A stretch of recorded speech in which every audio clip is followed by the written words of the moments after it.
বিভিন্ন ওষুধের কারণে কিন্তু ডায়রিয়া হতে পারে। সুতরাং ওষুধ খাওয়ার পরে ডায়রিয়া হলে অবশ্যই আপনি ডাক্তারের সাথে পরামর্শ করবেন। যেমন খুব পরিচিত ওষুধ অ্যান্টিবায়োটিক আমাদের দেশে ব্যবহার করা হয়। এগুলো খেলে কিন্তু ডায়রিয়া হতে পারে। আবার দেখা যায় যে ডিপ্রেশনের ওষুধ, SSRI গ্রুপের ওষুধ, যেটাকে আমরা সিলেক্টিভ সেরোটোনিন রিআপটেক ইনহিবিটর বলি, এগুলো খেলেও কিন্তু ডায়রিয়া হতে পারে।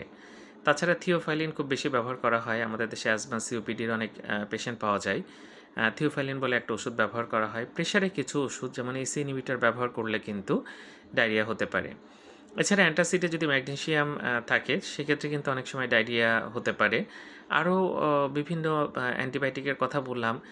বিটা ব্লকার আমাদের দেশে প্রচুর ব্যবহার করা হয়। এটা খেলেও কিন্তু ডায়রিয়া হতে পারে। তো যাক, ওষুধ খাওয়ার আপনার ডায়রিয়া ছিল না, ওষুধ শুরু করলেন কোনো একটা ওষুধ, আপনার ডায়রিয়া শুরু হলো, তখন কিন্তু যেটা ওষুধের কারণে হয়েছে কিনা সেটা মাথায় রাখতে হবে। আর ব্যথার ওষুধ তো আমাদের দেশের মানুষ হরহামেশা খায়। ব্যথার ওষুধ খেলেও কিন্তু ডায়রিয়া হতে পারে।